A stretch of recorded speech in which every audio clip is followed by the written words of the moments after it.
Bonjour, bonjour, cher bien-aimé. Je bénis encore le Seigneur pour ta vie, pour ma vie, pour notre vie. Que son nom soit glorifié.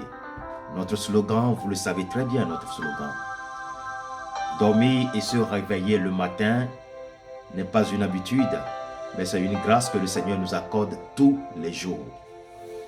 Alors nous qui croyons cela, nous disons tous les matins par cette émission Café matinal Parole de vie, merci au Seigneur Jésus qui nous accorde cette grâce tous les jours.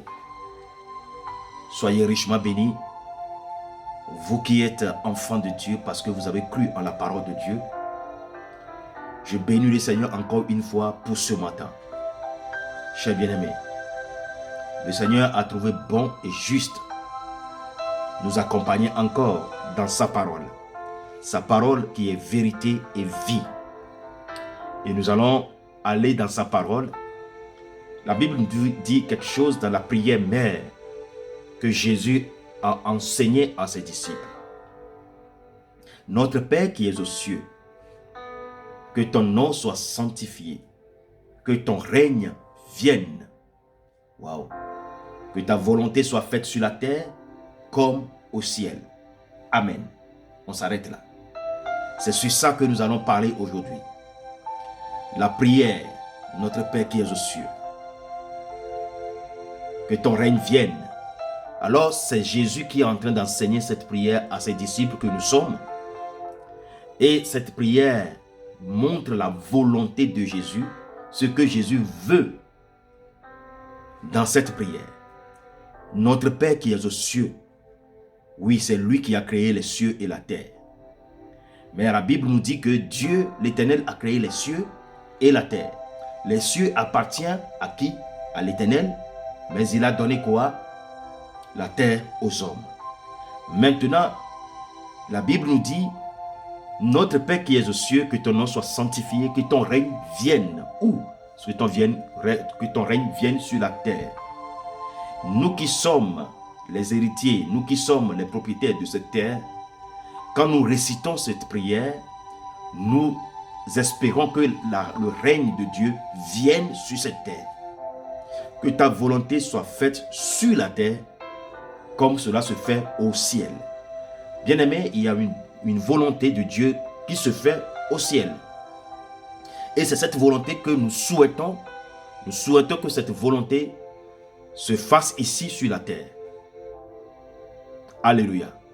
Alors si Dieu nous a donné la terre, à nous les hommes, et que nous savons au travers de cette prière mère, que Dieu a une volonté, et cette volonté, ça se pratique au ciel. Mais que maintenant, là où nous habitons, la volonté de Dieu ne se pratique pas ici. Alors si nous sommes les habitants de cette terre, créatures de Dieu, créées par sa parole, nous avons une responsabilité dans ce que la volonté de Dieu se fasse sur cette terre. Tu vas dire, oh, moi je ne suis qu'un simple homme. Oui, tu es un simple homme, mais en toi, il y a la déité en toi. Il y a l'Esprit de Dieu en toi. Il y a la puissance de Dieu en toi. Parce que la parole est en toi. Nous qui sommes les enfants de Dieu, parce que nous qui avons cru, nous sommes enfants de Dieu, nous qui sommes ces enfants de Dieu, nous avons une part de responsabilité pour que la volonté de Dieu qui se fait au ciel se fasse sur la terre. Nous avons une responsabilité. Voyons voir, si nous passons par le fait que la parole nous dit dans 2 Corinthiens 5, 17, que si quelqu'un est en Christ, il est devenu une nouvelle créature. Alors nous qui sommes en Christ et que nous sommes devenus réellement cette nouvelle créature, on nous dit que la chose ancienne passe et toutes choses sont devenues nouvelles. Et quand nous revenons dans Romains chapitre 8, le verset 1er, il nous dit, il n'y a maintenant donc aucune condamnation pour ceux qui sont en Jésus-Christ. Au verset 2, il dit, la loi de l'esprit de vie en Jésus nous a affranchis de la loi du péché et de la mort. Ça veut dire qu'en nous, nous qui sommes en Jésus, qui croyons en Jésus, il n'y a plus de condamnation pour nous. Ça veut dire que la condamnation de Adam et Ève n'a plus d'effet sur nous par le biais de Jésus. Maintenant, il dit, la loi de l'esprit de vie en Jésus, la loi de l'esprit de vie qui est établie en Jésus, cette loi d'esprit de vie nous a affranchis, nous a libérés du péché et de la mort. Ça veut dire que la nature nouvelle, la nouvelle créature que nous sommes devenus, il n'y a plus la loi du péché, il n'y a plus la loi de la mort qui nous domine. Alléluia. Christ en moi, espérance de la gloire. Ça veut dire que la gloire nous est réservée. Maintenant, en tant qu'enfant de Dieu, à qui appartient la terre, puisque Dieu a donné la terre aux hommes, et nous sommes enfants de Dieu, nous avons une responsabilité. Et cette responsabilité, c'est notre manière de vivre. C'est la foi que nous avons en Jésus. Parce que ce qui triomphe de ce monde, c'est notre foi. Alléluia. J'espère que tu comprends quelque chose. Tout ce que je suis en train de te dire, c'est des versets bibliques. C'est des paroles puissantes de Dieu qui réveillent notre identité et qui nous révèlent notre responsabilité pour que la volonté de Dieu soit faite sur la terre comme cela se fait au ciel. Ce qui triomphe de ce monde, c'est notre foi. Alors notre manière de vivre, notre manière de concevoir les choses, de voir les choses, de les exprimer, nous avons pour responsabilité d'exprimer quoi? La volonté de Dieu au travers de notre vie. Puisque c'est notre foi qui triomphe de ce monde. Si nous manifestons cette foi, si nous manifestons cette foi tous les jours, chaque heure, chaque jour, chaque mois, chaque année, vous allez voir que la volonté de Dieu va s'établir sur cette terre. Mais aujourd'hui, qu'est-ce qui se passe? On est appelé chrétien, on est appelé fréquenteur d'église. Mais nous ne vivons pas notre foi, nous n'exprimons plus notre foi. Une chose est d'avoir la foi, l'autre est de l'exprimer et de la vivre. Si nous commençons, nous les chrétiens, les enfants de Dieu, toi qui m'écoutes, parce que Dieu t'en a donné l'opportunité. Si nous commençons par exprimer notre foi, si nous commençons par marcher avec la foi, si nous commençons par conjuguer notre foi, nous allons voir que la volonté de Dieu va s'établir.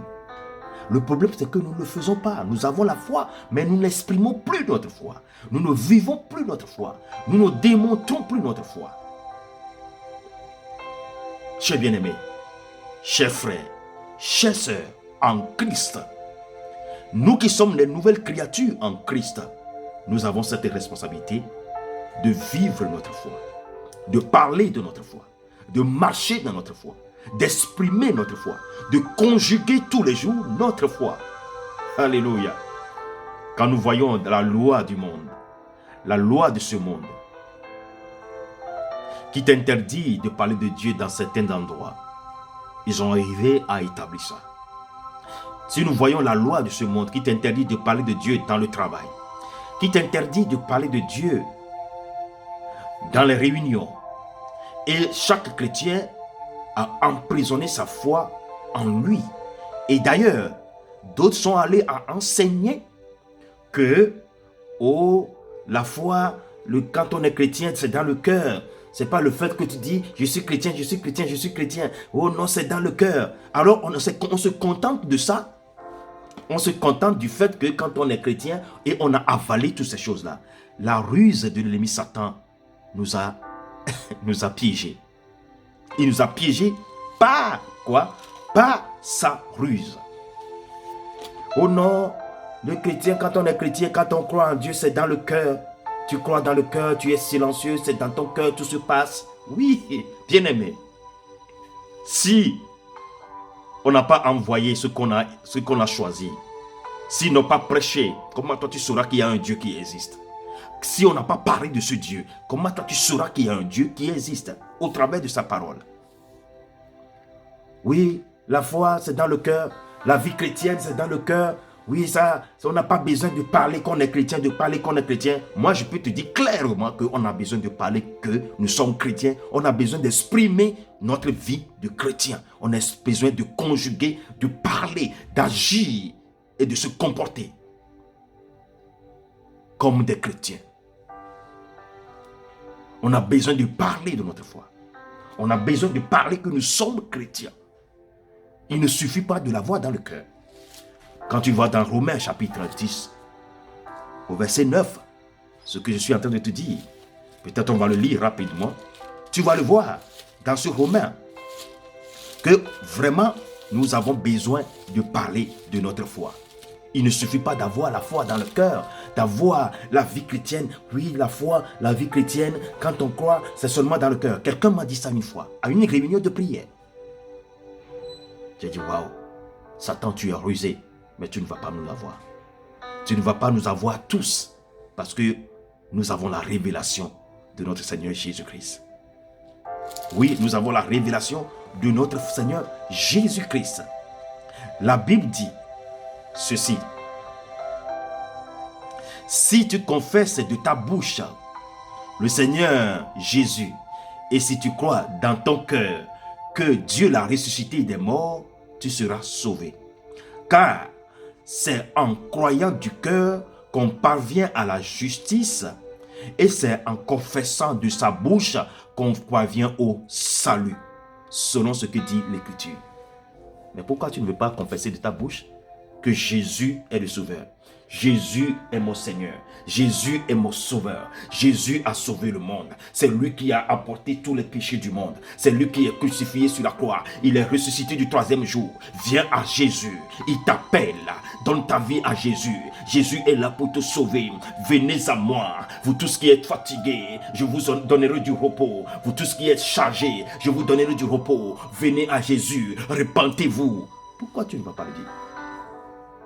Et tu vas dire que oui, la foi c'est dans le cœur, la vie chrétienne c'est dans le cœur. Si tu crois dans ton cœur, oh là là, reste tranquille dans ton cœur, tu n'as pas besoin de parler partout que tu es chrétien. Hey, mon ami, tu as besoin de parler. Si tu as honte de Dieu devant les hommes, Dieu aura honte de toi.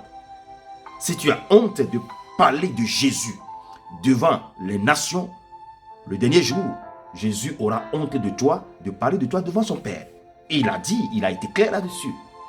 Cher bien-aimé, vous voyez, qu'est-ce que ce monde nous donne?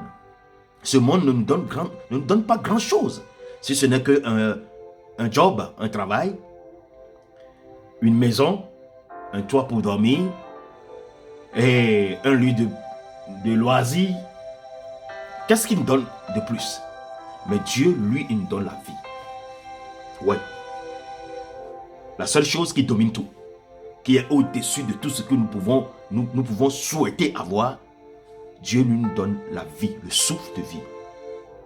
Alors ce Dieu, nous devons le confesser. Nous devons parler de ce Dieu. Seigneur, je bénis ton nom de ce que tu m'as donné cette révélation. Seigneur, je te dis merci de ce que tu m'as fait ce rappel. Que en tant qu'enfant de Dieu qui croit en ta parole, j'ai pour responsabilité de parler de ta parole partout où je suis, même si je n'ouvre pas ma bouche, que mes manières de me comporter expriment déjà ta parole, ton évangile, afin que ton règne, afin que ta volonté soit faite sur cette terre, comme cela se fait au ciel, de par mes comportements, de par mes paroles, de par mes manières de réfléchir, Seigneur, que cela soit une évangélisation pour les autres.